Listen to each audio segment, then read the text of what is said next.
Okay, so as Brooke mentioned, I am Jennifer Sansky and will be presenting the webinar and demo on NetSuite Financial Reports today. I'd like to begin by speaking briefly about NetSuite overall, and then we'll just dive right into the demo. So just a little bit about NetSuite. It is a fully integrated cloud ERP solution that gives real-time visibility across your entire business. It allows companies to store all of their business processes in one location. And with a relationship database structure, it allows views of the overall process with easily generated dashboards, reports, and searches. Because it is cloud, it saves the hassle of maintenance and integrations, and it also easily and quickly is accessible from any browser. It was founded in 1998, was the first cloud ERP solution, which means it's been around for a while and it's had plenty of time to work out those kinks. NetSuite is a single data source, so as a company, there is one software to house all aspects of your business, and that obviously makes analytics easier. Less software also means less upkeep, less integration, and less to troubleshoot. NetSuite is configurable and highly customizable, but not in the scary term, to ensure that it fits your business needs right down to even the terminology.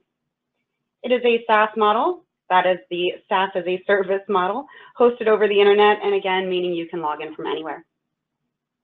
Again, that relational database structure incorporates unique tables and then defines these tables with unique lines of information that relates them together by their related fields. And this also results in more efficient data storage resources. The forms in NetSuite are again customizable. It is simple to create new fields, lists, and subtabs. It relates them throughout the system and organizes them on forms in a way that works for your business. So this means that NetSuite allows you to input on customizable forms what matters to you, and the analytics are then available to run on any information that is input, and it is very simple. So we're about to jump on into the demo environment now. Just so you know, we do have an upcoming webinar on some financial processes. That will go more into the processes themselves as opposed to the reports and dashboards. And if you look out for that NetSuite financial processes on the next demo, you will see journal entries, amortizations, and allocations, as well as budgets covered there. But I'm going to go ahead now and jump into our systems.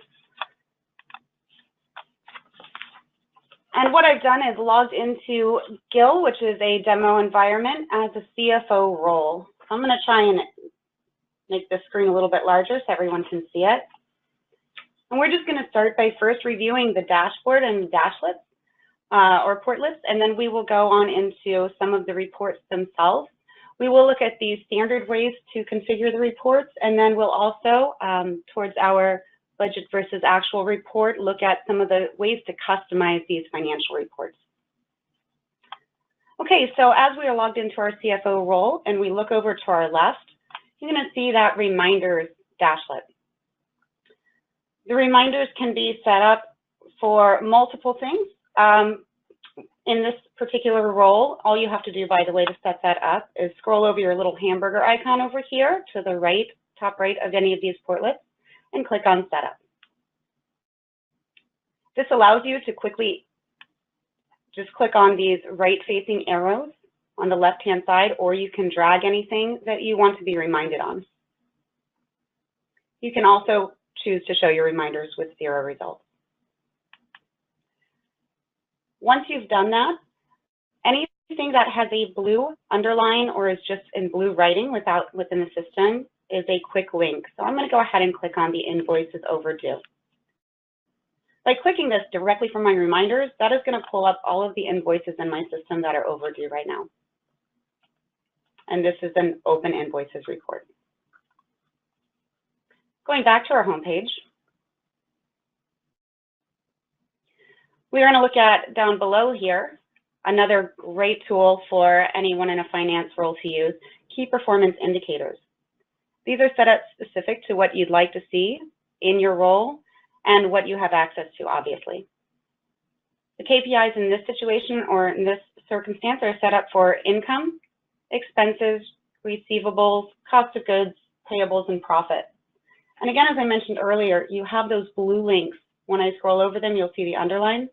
Again, this will take me directly into those results. So those quick links are a great way to easily access any of this information in further detail. Now I want to go over to our right a little bit here. We're going to look at something called the navigation portlet. The navigation portlet is something that allows quick links to all of your reports that are related to this role. So we have links right here to our financial statements, revenue, banking, budgeting, et cetera, et cetera. As we look at our profit and loss, we'll go ahead and pull this one up.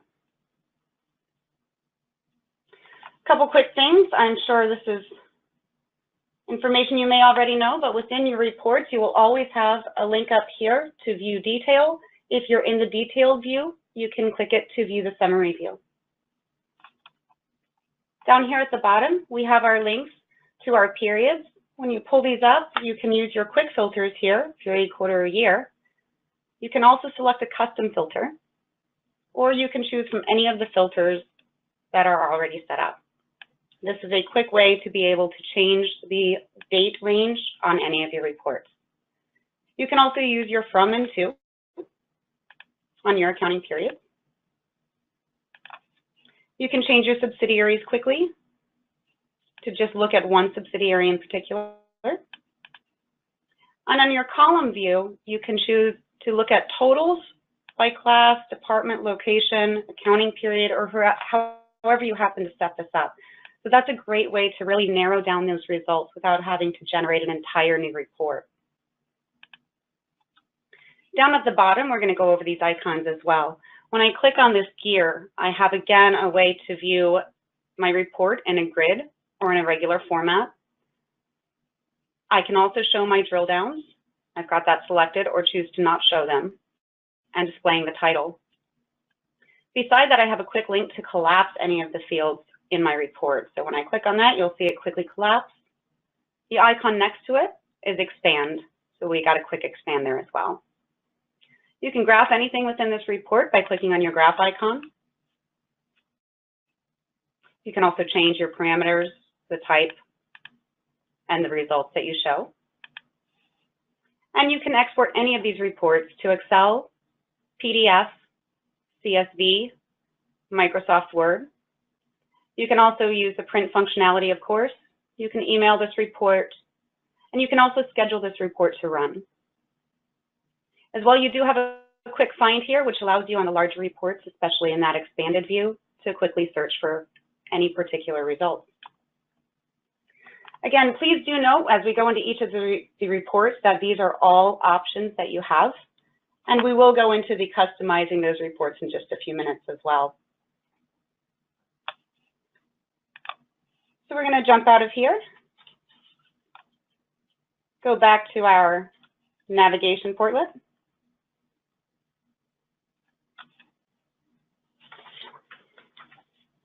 And now we're going to go ahead and look at our balance sheet.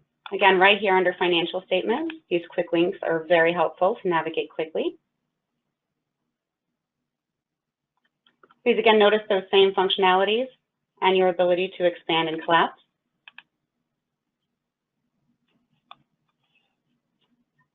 Let's go ahead now and just look at a few more quick reports, and then we'll jump into customizing. We'll scroll down back into our navigation portlet and go into our cash flows. So the cash flow statement report shows how your company's cash position has changed over a period of time. You can assess your company's current financial position and set your future goals here. This report is also useful for investment and credit decisions, and it includes activities that affect cash balance during the selected time period. So it includes operating, investing, and financing activities. And operating activities begin with net income amount referenced from the income statement, and they include adjustments for changes in account balances that affect available cash. Amounts for all of the activities are summed up or summed to arrive at a net change in cash for that period. Heading back to the home page, let's now go in and look at how to customize these even further. So we're going to go into our navigation portlet again. As you can see, these quick links are very helpful again. And we will go into budgets versus actuals over under banking and budgeting. So down here at the bottom, we'll leave all of our settings as they are right now and click on Customize. This is going to be the standard of what you see when you customize a financial report. I want to throw it out there that anytime you are getting ready to customize a financial report, please navigate through and find the financial report that is most similar to what you want to do. That way you don't have to customize as much. You don't have to add as many fields or bring in as many formulas. So as much of that foundational information that is native to a financial report, you can find that's the best way to go through and do that. And then you can quickly add in just the missing information you have. So the first thing that we would do is come up here and name this. I'm just going to say Jen's budget versus actuals. The next thing I want to show you over to your left, by the way, note that we are on the Edit Layout tab. Under our Layout on the Edit Layout tab, we can add a row or a section, headers and summary rows, financial sections, formula rows. Yes, those formula rows are very similar to something you would see in Excel. Formulas in there, or text rows. So if you think back about this report we just looked at with the budget versus actuals, let's go ahead and actually preview it right now. You'll notice that if I needed another header row in here somewhere, or I wanted to break this up in a different way, this is how I would do that. Heading back to our layout, we'll go ahead and look at adding a financial section. If I want to add an entirely new financial section to my budget report, I clicked on that option here, and it's going to pop up with how I'd like to insert the row. I can use an existing shared selection or create a new one. I'm going to go ahead and add my accounts receivable here. Once I've done that, over to my right is all the information referencing that section. So I can rename this.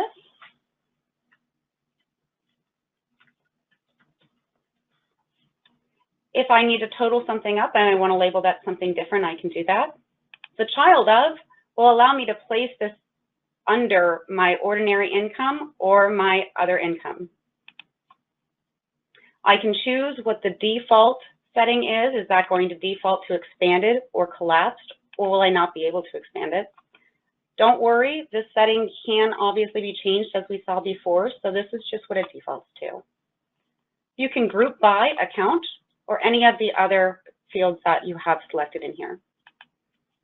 And you can group it again if you want to within that.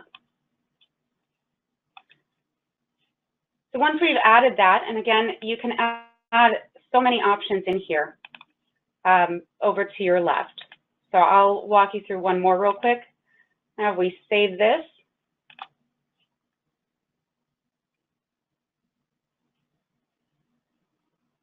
And we'll go back in to return to our customization. You can see at the top, accounts receivable was there. If I wanted to add something else in, a formula row per se, I can do that just by clicking on the formula row. Again, note the same thing happens. Over to our right, we have all of that information popping up. We can place it where we want to with our child of, format it how we want. And down here, you're going to see the same kind of formulas that are provided in Excel. So you would have your sum or your divided by, your percentage, and you would simply select those operators and type out your qualifications there for the formula. You can always preview again, but right now we're just going to go ahead and move to our second tab, which is Edit Columns. Under the Edit Columns, this is all the columns on your report. So what we just saw with our layout was everything available over to our left. The columns are going across the top, just like columns in a spreadsheet. Right now, what we have standard in this report is our financial row off to our left that we just decided and formatted. We have our amounts as our next column, budget amount, amount over budget, and percent. These again are defaulted in. To add more fields, just like in the last one, I can just select any of the related information by hitting the plus sign. So I can select anything from my budget, financials, or budget and financials. I would just simply click on it to add it to our left. Now, obviously, we already have an amount column, but that's how easy it is to add it. If I wanted to revise my column label, or any of the formatting within it, it's done down here. This column must be in green in order to edit that. As you can see, if I do the budget, I have the same thing. To remove it, you can simply click on remove and move left and right. You can just use those selectors as well. If I wanted to group this within something, simply click on the group with previous column. I'm going to go ahead and remove that for now and show you about a formula row as well. So up here at the top on our left-hand side under Edit Columns, again, I can add a formula. So if there was another percentage that I wanted to work out over here on the right, I would just click on that Add a Formula column. It's going to give me a blank formula column. And scrolling down, I have to actually have the parameters or the numbers that I want to use within that formula have to be a part of this report. So they will not show up as an option for me down here if they're not up here in the report. What it will do is allow me to, we'll just do this for example, sum up anything that is in the report. So you can see here that it's giving me two options, the amount column and the budget amount. So I can sum these two up if I wanted. Obviously, it makes no sense to do that. Maybe I would do subtracting the amount from the budget. But these are all options within this report under your edit columns. Next thing I'll do is select my filters. And these are the parameters that you can set to make this very specific, maybe to a subsidiary that you'd like, a class, department, or location. And you'd simply do that by, again, adding your field that you'd like to consider over here from the left on Add Fields. And we'll just put accounting period in for now. And then you can see what happens. It automatically adds it here to your left. And under the value column, when I click on the down arrow, I can select equal, not equal, empty, or children of. I'll leave it at equal to. When I hit this double arrow down, it's going to pull up all the fields that I can select that it's equal to. Again, I would just click on that green arrow to select it, hit done, and this new filter is now added to my report. Going over to our sorting options. Very simple. I can sort any of my content, again, from the field that I select by ascending or descending. For it to be ascending, do not check that box. Descending, check that box. And the last part of our report customizations in financial reports is our options. So our additional options allows us to do some formatting here, show when there is zeros. Sometimes you just don't want that in there at all. You have your default, again, expand levels, your drill down to what report. So this is where you'd select what report you wanted to drill down into. And then, of course, your audience. So by group, role, department, employee, or even partner. And the audit trail. The audit trail will give you all of the changes that have been made on this report. And, of course, by who. So now that we've done that, we would click Save. It's going to prompt me and say, are you sure you want to overwrite that? Since we already saved it once, I said yes. And again, we can see over here that had we actually written the formula here, we would have our new formula row, our accounts receivable. And I'm sure you're all already thinking what you could have done to make this prettier. So my suggestion again is go into your financial reports that are standard. Pick one and just kind of play around with all that functionality. You can really add a lot of value into these reports by not doing but so much. Okay, so we're going to go back to our navigation portlet now and just talk about a couple of the other portlets that we can add.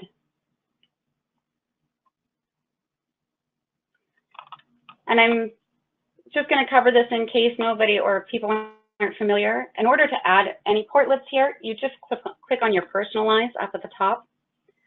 You do have the ability to add your calendars, lists, if you just want to see a list of certain items, KPI meters. We'll look at those in a second. Custom portlets for scripting, quick add forms, custom searches, and tasks.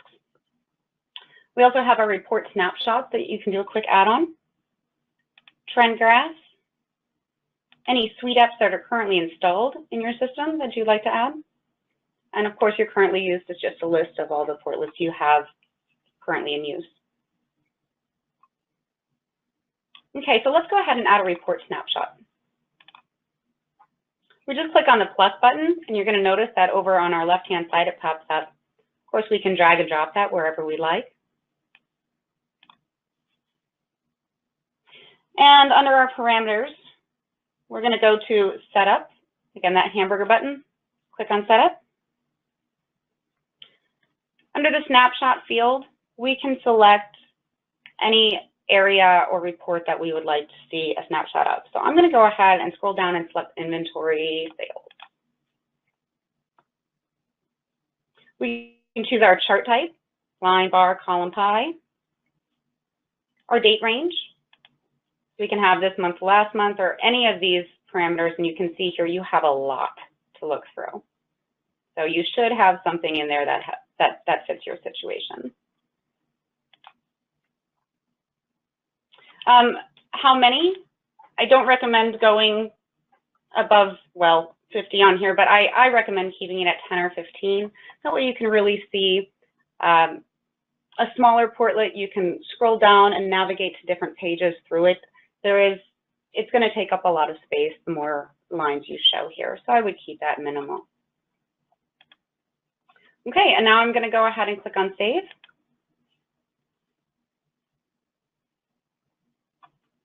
And you can see over here my inventory revenue summary. I can also do a quick change to any other type of bar or pie graph I want. And I can quickly change the time frame. I have the same options here that I had when we were setting it up. So just because you select one thing in setup does not mean you're stuck on that from your Portlet. All right, now I'm going to go up and add a trend graph. Again, I'm going to do that by clicking on the plus sign, and then again to our hamburger button and clicking on Setup. So we'll select our default chart type and the KPI. KPIs are based on saved searches within the system. So we're going to go ahead and select one of those that we want to use. We'll do total sales. Again, the kind of trends we want to see over a weekly average, and we'll do the moving average. And click Save. Again, you can quickly revise the type of chart and the time period here as well.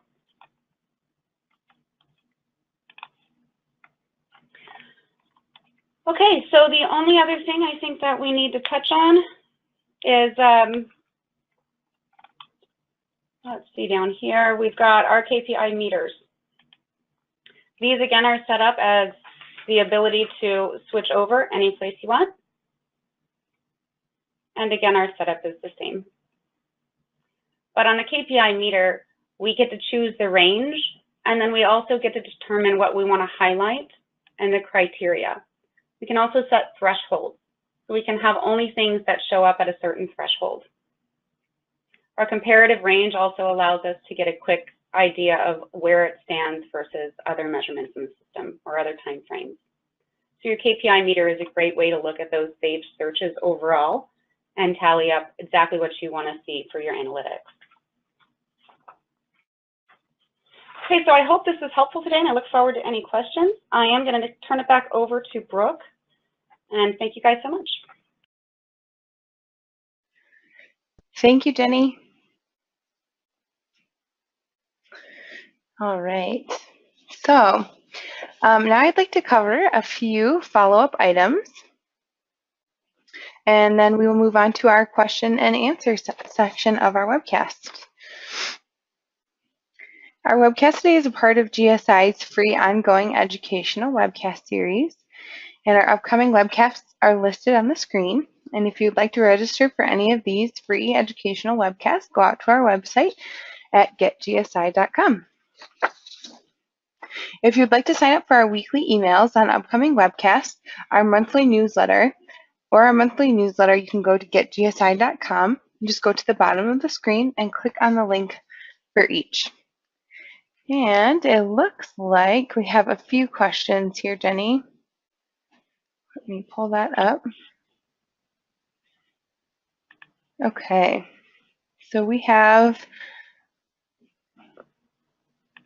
our question here from Sherry. And let's see here.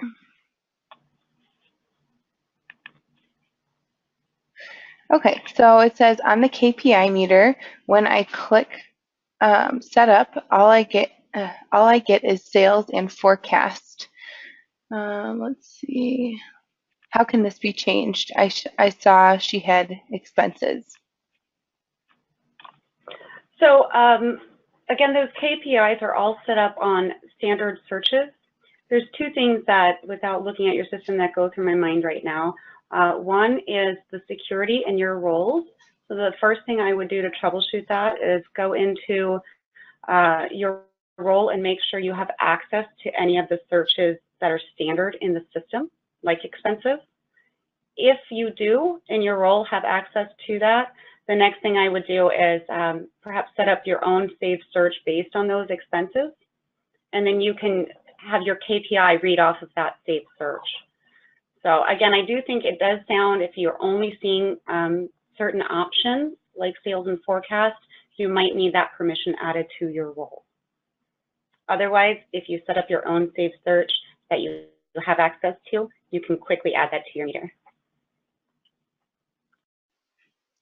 Okay, great. Thanks, Jenny.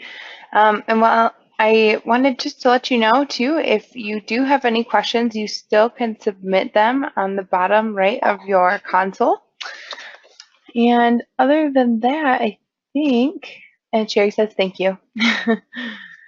No problem. All right, so that appears to be the end of our questions. Thank you so much, Jennifer, and everyone for your questions today.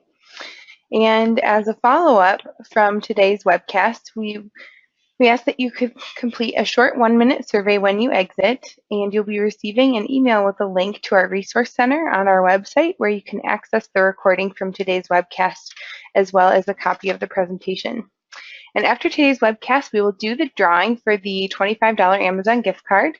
Anyone that attended the entire webcast and completes the survey, that's the key, you have to complete the survey to be eligible, and we will notify the winner. Well, thank you all again so much for attending our presentation, and thank you so much, Jennifer, for the presentation. And we hope that you have a great day. Thank you all. Thank you, Brooke. Bye.